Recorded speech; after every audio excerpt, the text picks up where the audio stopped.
pregunta para ampliar la mirada. Diálogos entre disciplinas para descubrir el mundo. Con vos que estás ahí, en tu casa, en las aulas, con los y las docentes. Nuevas formas de conocer, otros modos de aprender. Seguimos educando.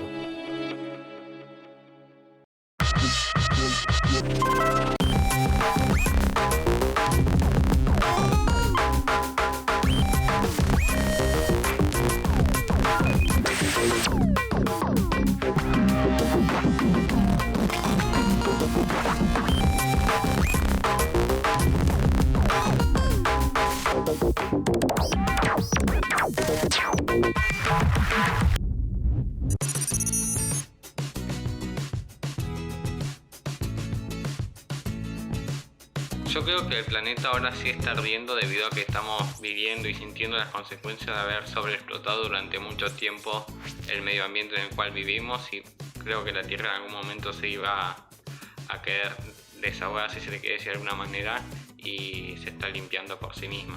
Y estamos sintiendo las consecuencias de haber, como dije, sobreexplotado tanto nuestro medio ambiente. Sí, el planeta necesita ayuda, necesita nuestra ayuda, ya que la capa de ozono se está reduciendo. El tomar conciencia de este problema es el primer paso que hay que dar. La capa de ozono es uno de los elementos más indispensables para la vida y muchas veces la dejamos y la ignoramos, pero tenemos que saber que la estamos dañando, y esto no nos perjudica solamente a nosotros, sino también a la flora y a la fauna de todo el planeta. Son varios factores los que influyen, junto con el calentamiento global, los cuales perjudican muchísimo. Así que, desde mi punto de vista, es un tema que debería ser tratado con muchísima más seriedad que la que se está tratando hoy en día, y que realmente hace falta hacer algo al respecto. Mi opinión sobre el calentamiento global es que el calentamiento global es una consecuencia sobre las actitudes humanas, como la deforestación, la contaminación a los ambientes marinos, y la actitud que toma Ciudad en lo que se me es posible es reciclar, cuidar los espacios públicos y también ahorrar energía cuando no la uso.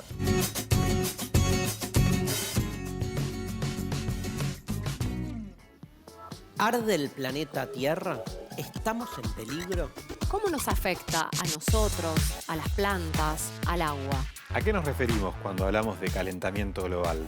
Es el crecimiento de las temperaturas que se da hoy en todo el planeta. Pero no solo eso. Es también la proyección de ese aumento en el futuro cercano y lejano. ¿Por qué se calienta el planeta? En la prehistoria, en lo que conocemos como la historia antes de la historia, la Tierra atravesó otros procesos de calentamiento global. Ninguno provocado directamente por la actividad humana. ¿Hasta qué niveles puede llegar el calentamiento global? ¿Arde la Tierra? ¿Qué podemos hacer por el planeta?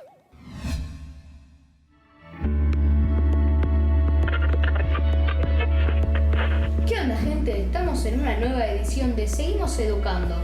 El tema de hoy es el calentamiento global. El invierno en la Argentina ahora es muy raro, 27 grados y el termómetro sigue subiendo. No me pueden decir que es normal. ¿Qué es el calentamiento global? ¿Cuáles son las causas que provocan el calentamiento? Hoy vamos a intentar saber por qué pasa y qué es lo que nos pasará en un futuro.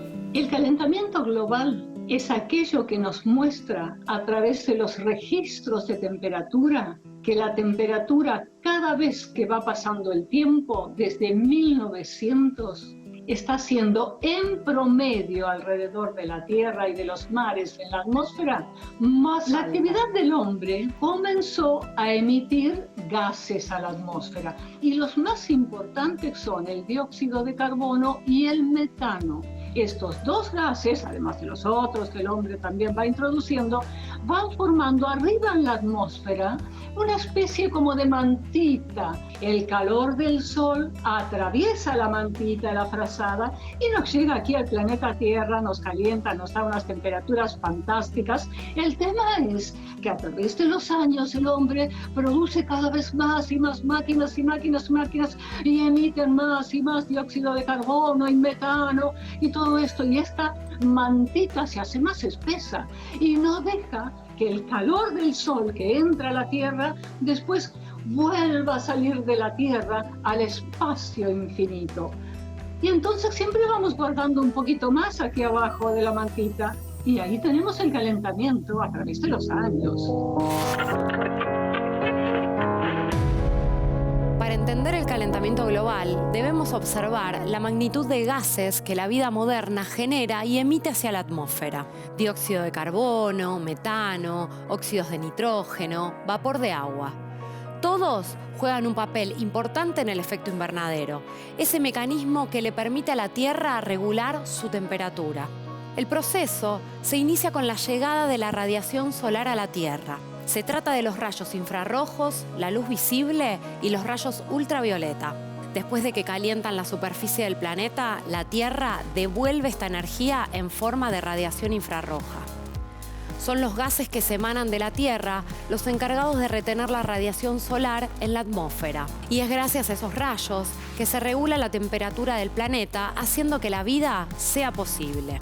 Es el efecto invernadero. Sin el efecto invernadero, las temperaturas del día serían más altas y las de la noche muy frías. Justamente el planeta Tierra, el problema que tiene, que la temperatura global promedio de todo el planeta está siendo más alta. La temperatura es energía, y al ser energía tiene fuerza, y como tiene fuerza hace que los fenómenos meteorológicos sean cada vez más intensos, más fuertes los huracanes, más fuertes las lluvias, las sequías, las inundaciones, todo esto cada vez con más fuerza. Ese es el problema que tenemos.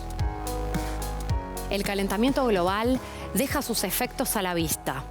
Olas de calor, sequías, ciclones, inundaciones, como las de Chaco, Formosa y Corrientes, incendios cada vez más frecuentes y tornados como los ocurridos recientemente en el sur de Buenos Aires, La Rioja y Tucumán. Todo esto es el resultado del calentamiento global y más. Si seguimos con el mismo comportamiento, lo que nos va a pasar es que aquí en la Tierra, la atmósfera que está alrededor nuestro, por la que gracias a ella vivimos, que respiramos, va a estar cada vez más caliente. Y si esto está cada vez más caliente, nosotros aquí abajo vamos a tener un cambio muy grande en el hábitat. ¿Qué es el hábitat? Aquí es donde vivimos, en el medio ambiente. Van cambiando los seres vegetales, animales, que van viviendo en el lugar. Ese es un problema. Cambia la biodiversidad, cambia la vida. Pérdida de cosechas, expansión de enfermedades tropicales asociadas a insectos y la retracción de las masas de hielo polar que provocan el aumento del nivel del mar. En los países desarrollados, la mayor parte de los gases se desprenden de los combustibles fósiles que se utilizan en industrias, usinas termoeléctricas y vehículos. En cambio, en los países subdesarrollados se generan por la combustión de maderas, residuos de cosechas e incendios de pastizales y bosques.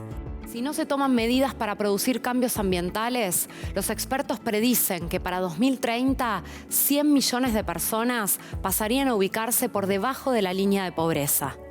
Y acá nomás, a la vuelta de la esquina, en 2040, la malnutrición, el paludismo, la diarrea y el estrés calórico causarían hasta 250.000 muertes por año. Incluso se habla de la posible formación de un apartheid climático, en donde algunas poblaciones que no están preparadas para afrontar desastres climáticos resultarán más perjudicadas que otras. Yo creo que es muy difícil dejar de emitir los gases estos que nos provocan el calentamiento global. Dejar de emitir tendría que ser una política que afecta la economía y el modo de vida. Y esto el ser humano, ir para atrás en su confort, mucho no lo va a aceptar. Y además, aunque se redujera un poquitito, la cantidad que ya hay en la atmósfera. Duran miles de años ahí arriba. ¿Arde la Tierra? La Tierra arde.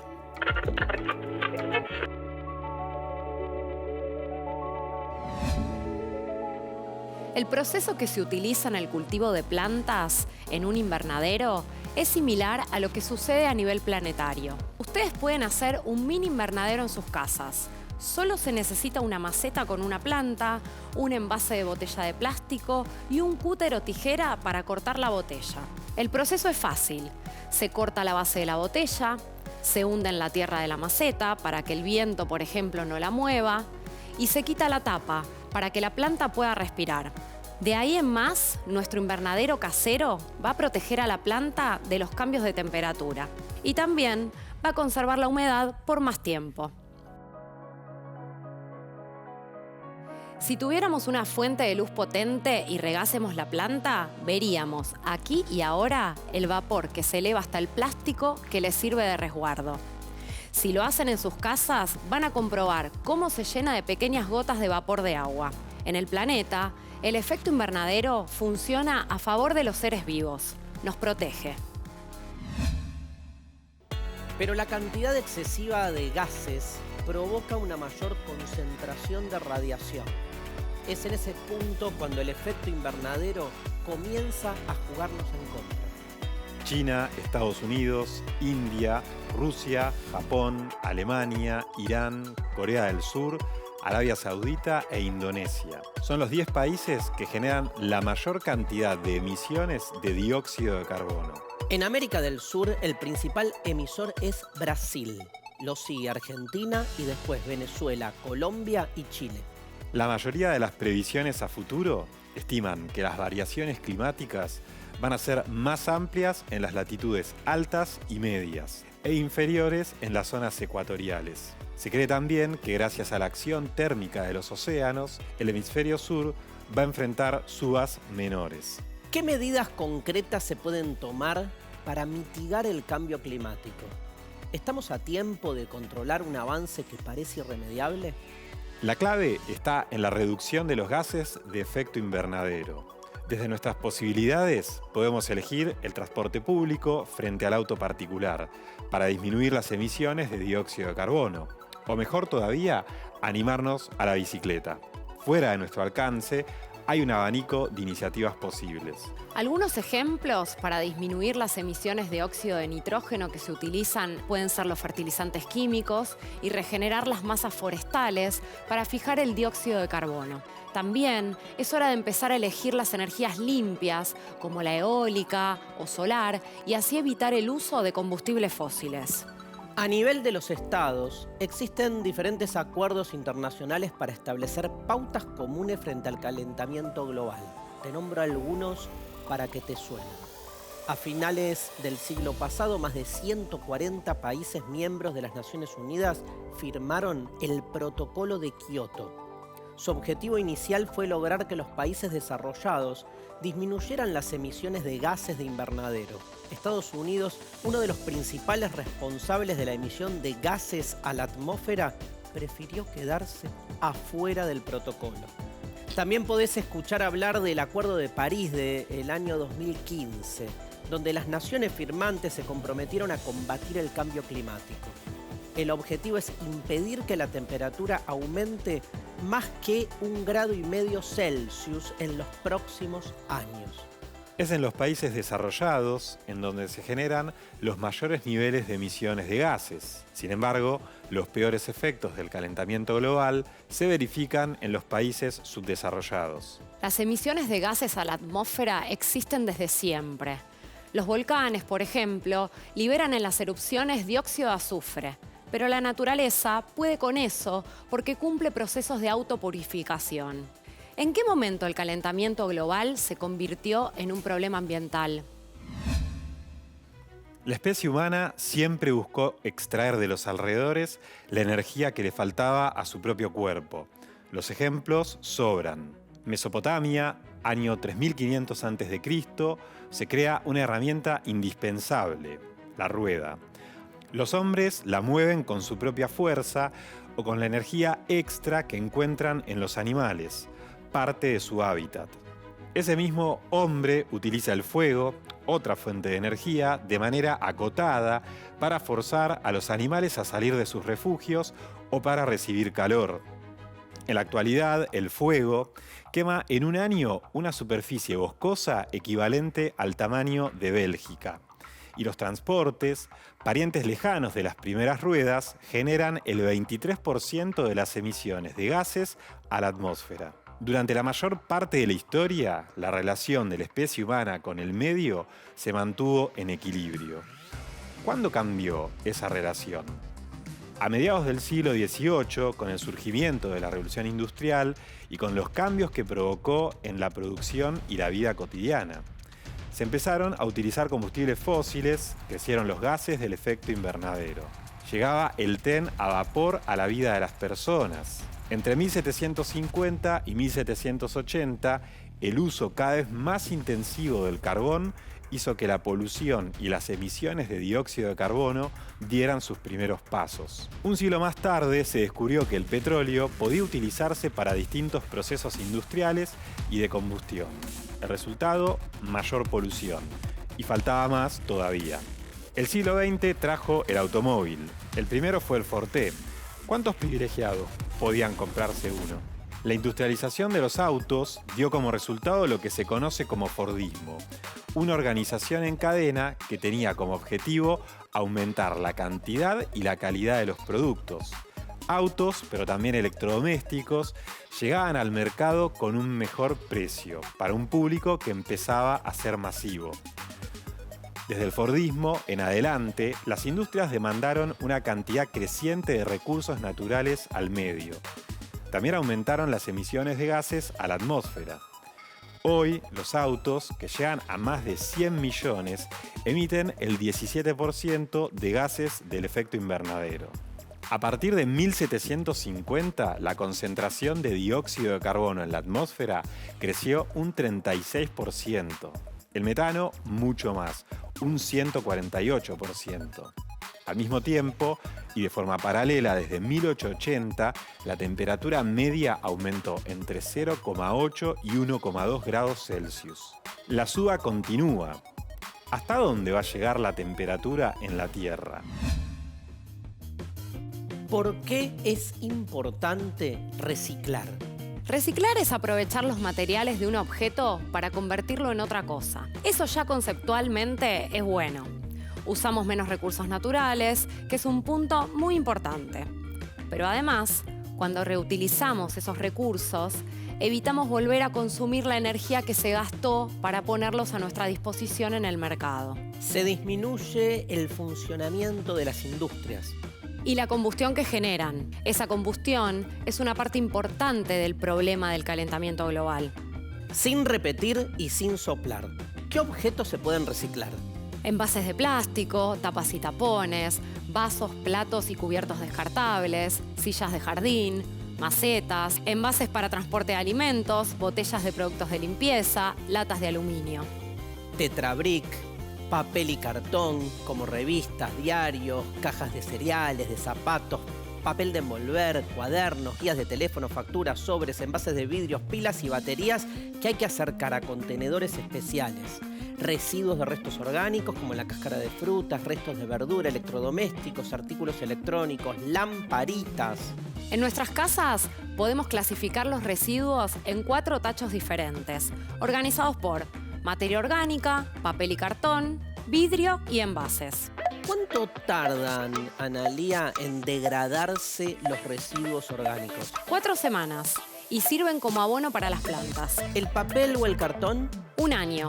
El mayor problema es cuántos árboles hay que talar para hacer papel nuevo. Por cada tonelada de papel que se recicla, se salvan 18 árboles. ¿Un objeto de aluminio? 10 años. Son los años que tarda la naturaleza en convertir una lata de cerveza en óxido de hierro. Las bolsas de plástico pueden tardar 150 años. Una botella de plástico enterrada en la tierra llega a durar 1000 años. ¿Y si tiro un chicle? 5 años. Es una mezcla de gomas, de resinas naturales, sintéticas, azúcares y aromatizantes y colorantes artificiales.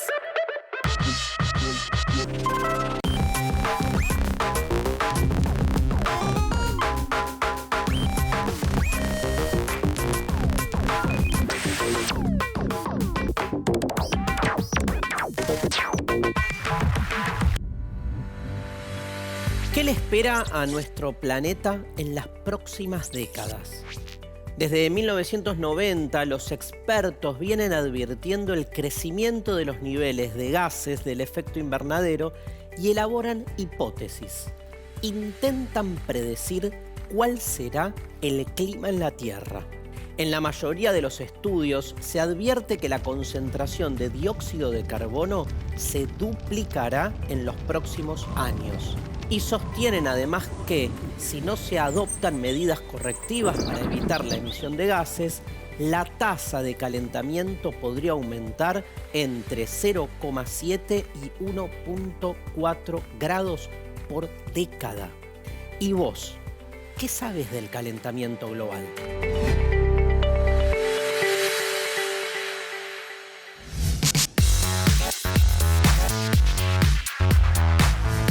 ¿Calentamiento global y cambio climático son sinónimos? Falso. Falso. Falso. Muchas veces se usan de manera indistinta, pero si queremos hablar con precisión, cuando decimos calentamiento global, nos referimos al incremento global en las temperaturas de superficie causado por actividades humanas y el aumento que se proyecta. El cambio climático incluye tanto el calentamiento global como sus efectos en el clima. Las emisiones de gases a la atmósfera son producidas solamente por la actividad humana. Falso. Verdadero. Falso. También hay procesos naturales que emiten gases, como las erupciones volcánicas. El vidrio tarda en biodegradarse 4.000 años. Verdadero. Verdadero. Verdadero. Aunque el vidrio es frágil, su huella ecológica no lo es tanto. Para los microorganismos del suelo es muy difícil realizar su descomposición. El cambio climático existe, pero es un proceso natural.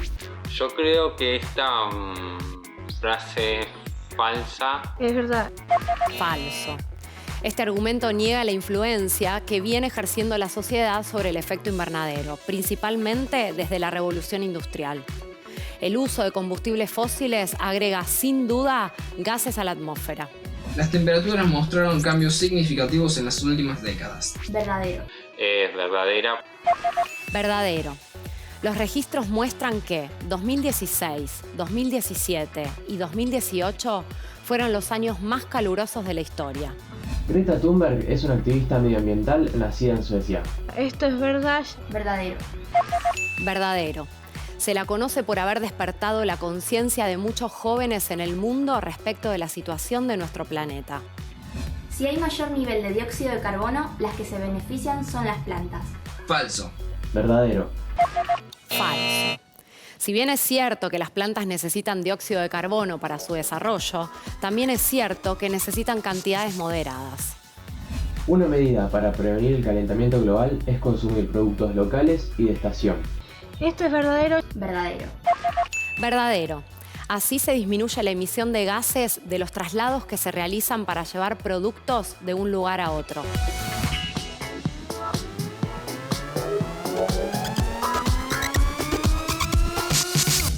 ¿Es el calentamiento global un mito? ¿Hay un complot planetario para hacernos creer que la actividad humana es la responsable de la acumulación excesiva de gases en la atmósfera?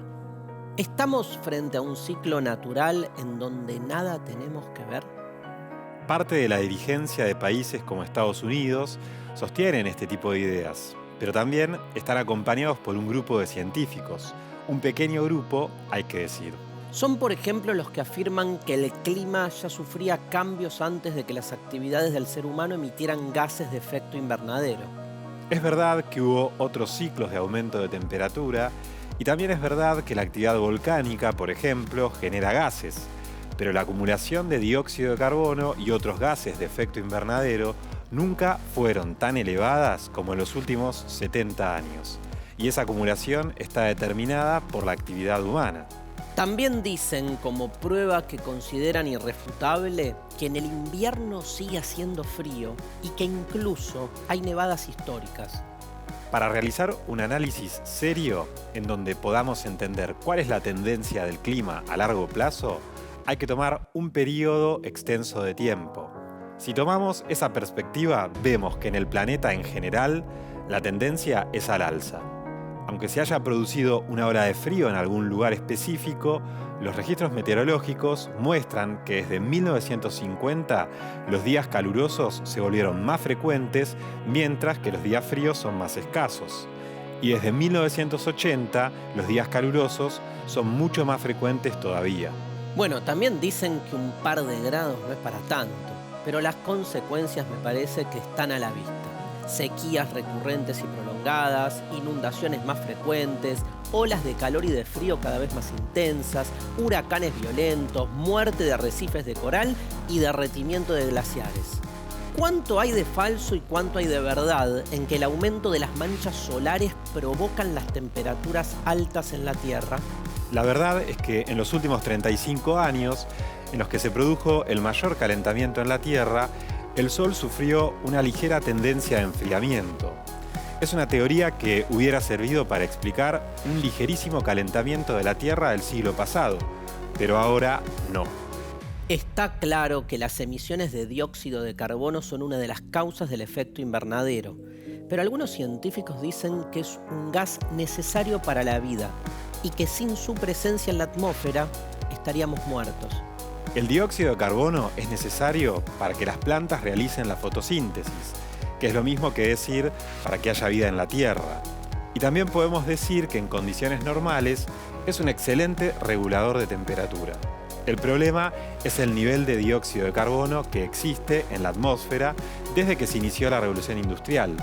Esa presencia, además de ayudar al aumento de la temperatura, implicó un crecimiento del nivel del mar y la acidificación de los océanos, por ejemplo.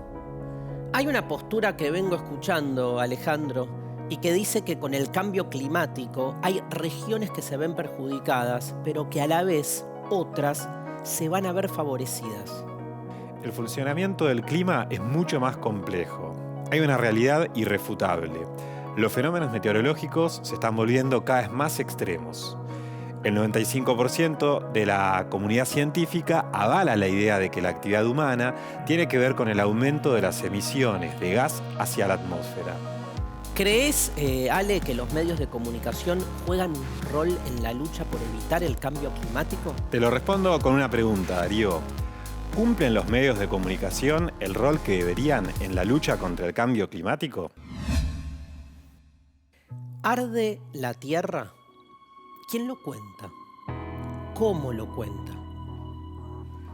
Hay dos lugares de transmisión masiva por excelencia.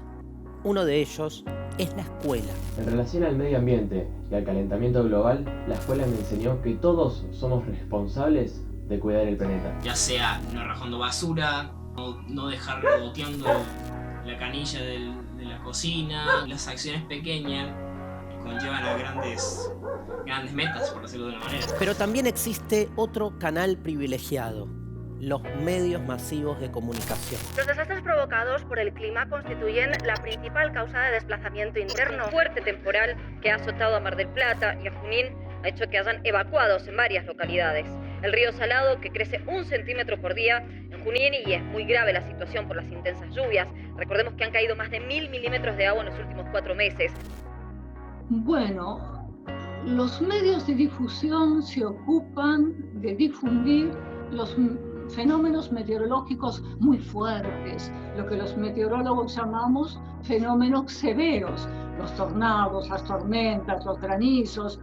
Eso es lo que cubren.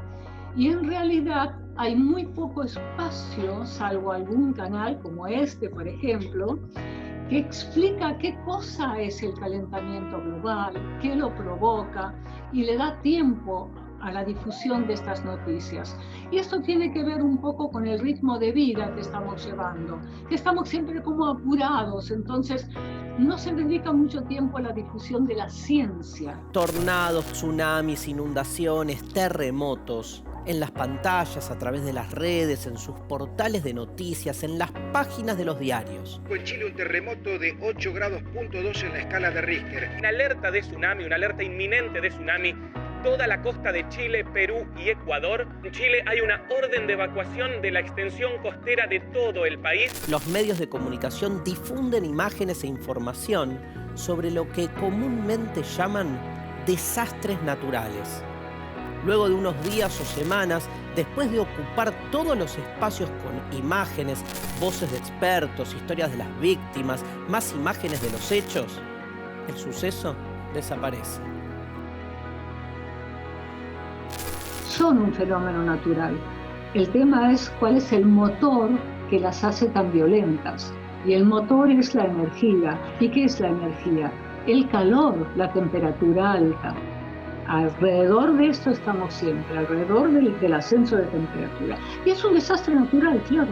Y provoca, como hay más población, hay más víctimas. Víctimas, estoy hablando de víctimas, de pérdidas de vida. Se los toma como hechos aislados, catástrofes climáticas que suceden en distintas partes del mundo. Sin embargo, están relacionados. Pero ese análisis, el que une las consecuencias con las causas, por lo general no se realiza. De eso, del calentamiento global, no se habla. O se habla poco. ¿Cuál es la función de los medios de comunicación frente al calentamiento global? Quizás sea ayudarnos a hacer las preguntas exactas, las más difíciles, las de respuestas inciertas. Eso, ¿no? ¿Cuál es la foto hoy de nuestra casa, la Tierra?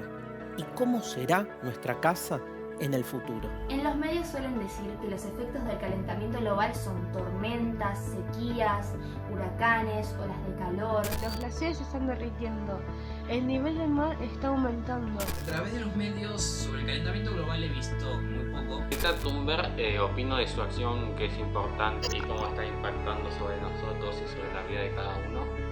Pienso que su acción es de una gran responsabilidad e importancia ante esta lucha para preservar un saludable medio ambiente. Da a entender que somos capaces de cosas muy grandes y que la edad por sí no importa. Considero que su accionar es un ejemplo, ya que incentiva a los jóvenes a involucrarse en este tema que es tan importante para el futuro de nuestro medio ambiente. Lo que los medios difunden, y mucho los medios de comunicación, es el fenómeno fuerte, el que provocó daño, el que afectó mucho a la población, pero no se ocupa mucho, te diría que se ocupa muy poco, de difundir qué cosa hace que estos fenómenos sean cada vez más intensos y más frecuentes. La causa, el origen no la explica, es más, hay muchos de esos fenómenos que han ocurrido siempre, pero como no profundizan muchas veces, lo que hacen es adjudicarle a todos los fenómenos meteorológicos la causa cambio climático. No todos son cambio climático, no todo es cambio climático. Tormentas fuertes siempre existieron, siempre. La cosa es la cantidad, la fuerza de ellos y además la frecuencia. ¿Y qué podemos hacer nosotros, los seres humanos, con todo esto? Mira, en principio, ya que no vamos a dejar de emitir tanto, vamos a seguir emitiendo esto, está aprobado, adaptarnos. La adaptación no va a ser fácil y esto sí es una preocupación de la ciencia, por el cambio de la biodiversidad, del medio ambiente, desarrollo de nuevas enfermedades. Los y las jóvenes se dieron cuenta. Los medios hablan cuando se mueve el avispero. Entonces mueven el avispero. Están preocupados. Es el planeta que les va a tocar para vivir. Hay que cuidarlo. Con Greta alcanza. Le podemos decir Greta Thunberg. Su nombre completo es Greta Tintin Eleonora Eman Thunberg. Sueca, activista medioambiental, joven, muy joven. Algunos se refieren a ella como el fenómeno Greta Thunberg. A Greta Thunberg le preocupa el planeta, el calentamiento global de la Tierra. Nació en Suecia en 2003. Cuando tenía 15 años, en 2018, y después de una ola de calor e incendios en su país, dejó de ir a la escuela y se sentó afuera del Parlamento sueco. Exigía que su país redujera las emisiones de carbono, tal como determina el Acuerdo de París. Y ahí fue todos los días en horario escolar. Tenía un cartel que decía huelga escolar por el clima. Después continuó yendo todos los días viernes. Greta Thunberg inspiró a jóvenes de todas partes del planeta. En diciembre de ese mismo año, más de 20.000 estudiantes realizaron manifestaciones en 270 ciudades de varios países. Acá en Argentina también. Después siguieron otras. La consigna es clara. Son jóvenes que luchan contra el cambio climático. Señalan en las agendas de los gobernantes que este problema es ahora y que no hay más ya tiempo para esperar.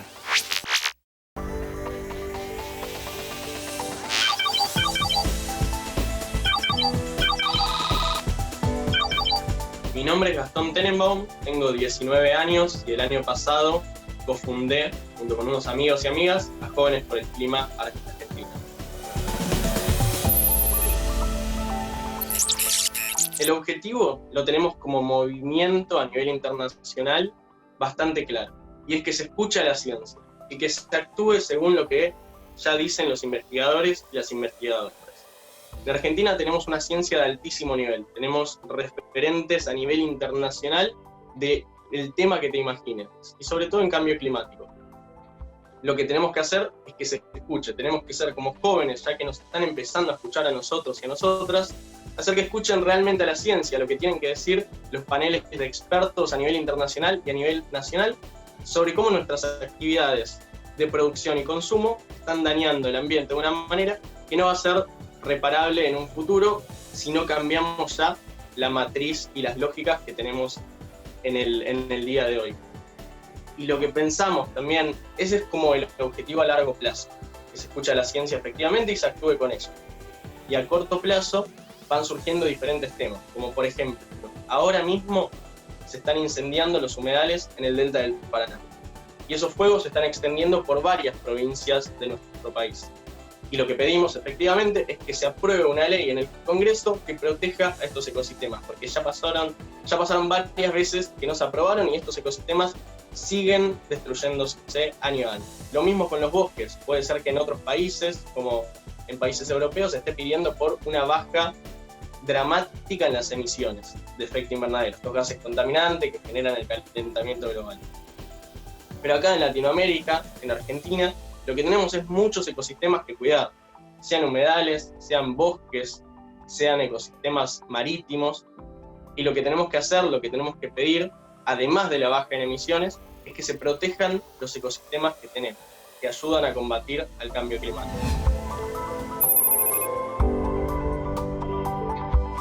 Mi interés personal surge a eso de febrero del 2019. Yo ya venía al tanto de todo este movimiento juvenil por el clima, a mí siempre me interesó mucho la ciencia, entonces el calentamiento global, el cambio climático lo venía viendo, pero más desde un plano teórico, como, bueno, se va a incendiar el mundo, más o menos, y no hay nada que hacer al respecto, pero lo veía como un fenómeno científico interesante.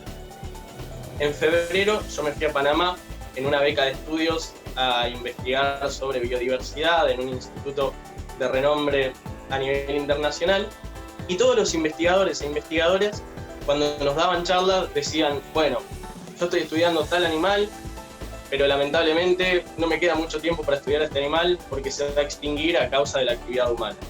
Y así pasaba con todo. Y no solamente te hablaban de los animales, sino que te decían, con el desbalance ecosistémico que se produce acá, después las poblaciones cercanas y también lejanas por otros efectos que se dan, se ven afectadas. Ahí entendí realmente cómo impactaba el calentamiento global y el cambio climático, o los cambios ambientales en general, en los animales, en la fauna y la flora, y también en las personas, o sobre todo en las personas. Y justo cuando volví, ya se acercaba esa fecha de movilización internacional, y unos amigos y amigas, como dije antes, empezaban a pensar algo al respecto. Y ahí fue cuando nos juntamos y empezamos efectivamente a decir, bueno, vamos a hacer esto, vamos a hacer algo por el tema, y vamos a exigirle al gobierno que haga algo para combatir la crisis climática y ecológica de una vez por todas.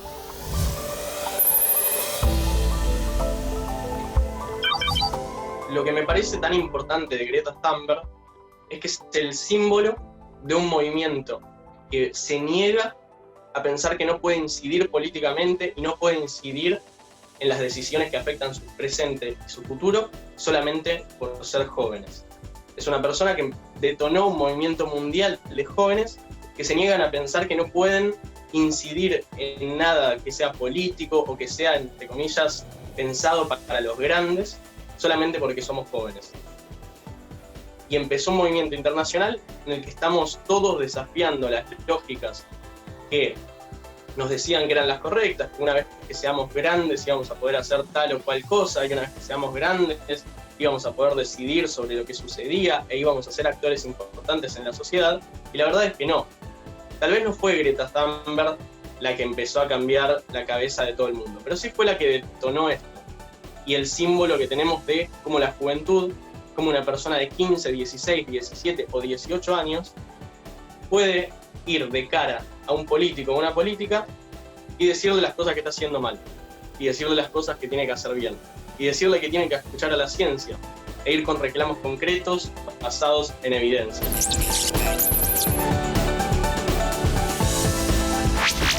El futuro lo veo complicado si seguimos de la misma manera como estamos yendo ahora. Lo que sí veo es que en el presente hay oportunidad todavía de cambiar las cosas. Para pensar este tema desde otra perspectiva, podemos abordar algunas de las narraciones mitológicas que ya desde los inicios de las literaturas que conforman la cultura humana vienen planteando una confrontación entre la naturaleza y el ser humano. Es más que conocida la historia bíblica que muestra a Adán y Eva expulsados del paraíso. Convivían en el Edén de manera armónica. Recuerdan la historia, ¿no? Todo lo que querían lo tenían a mano y no tenían que hacer nada más que satisfacer sus necesidades y desarrollar sus vocaciones. Sin embargo, es famosa la historia de la tentación que sufre el ser humano y peca. ¿Saben cuál fue el castigo? El castigo es la caída, perder esa relación armónica y empezar una relación confrontativa con la naturaleza. De hecho, a Adán lo castigan con el peor de los castigos. Te ganarás el pan con el sudor de tu frente. La relación con la naturaleza se vuelve una relación de confrontación. Interesantísimo cómo a partir de ahí plantea el relato bíblico a un ser humano que está de algún modo en una relación problemática con su entorno natural. Hay otra mitología muy interesante que viene de un pueblo originario norteamericano, que son los Hopi, que plantea que en el origen todas las especies animales convivían con las deidades también de manera pacífica y en armonía. Pero una de las especies, la más soberbia, la más omnipotente, todo el tiempo pretendía tener un mayor lugar. Increíblemente y por única vez en la historia, en una especie de asamblea general, todas las especies animales y todas las divinidades se ponen de acuerdo para castigar a esa especie por soberbia. La especie, claramente, es el ser humano. Y el castigo que nos imponen, ¿saben cuál es? Nos castigan a tener que pensar. De nuevo, la confrontación, la disociación entre la naturaleza y el ser humano. El último relato que les quiero compartir es tal vez uno de los relatos más emblemáticos de la mitología griega. Saben ustedes que los dioses griegos eran inmortales. Sin embargo, hay un único dios que muere. Uno solo de todos los dioses griegos murió. El dios Pan, que es el dios de la naturaleza salvaje. Cuentan que un día un navío pasa al lado de una isla y escucha un grito que dice: el gran dios Pan ha muerto. Esta es la imagen de esta muerte del dios Pan. Es la imagen de un ser humano que comienza a retirarse de su relación armónica con la naturaleza.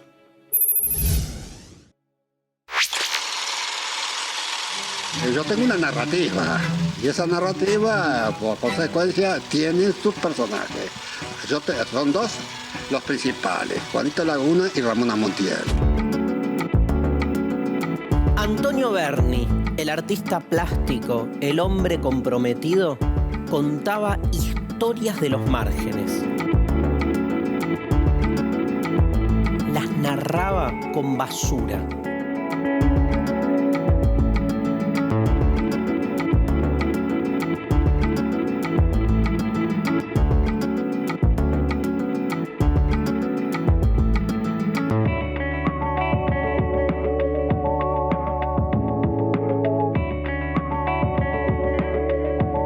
Juanito Laguna, en Villa Cartón.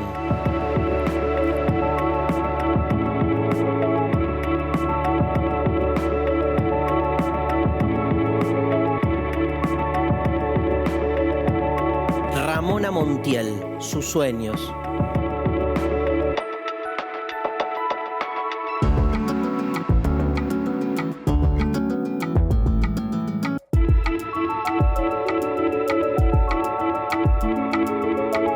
Juanito, Ramona, Antonio Berni, relatos de una tierra con desechos.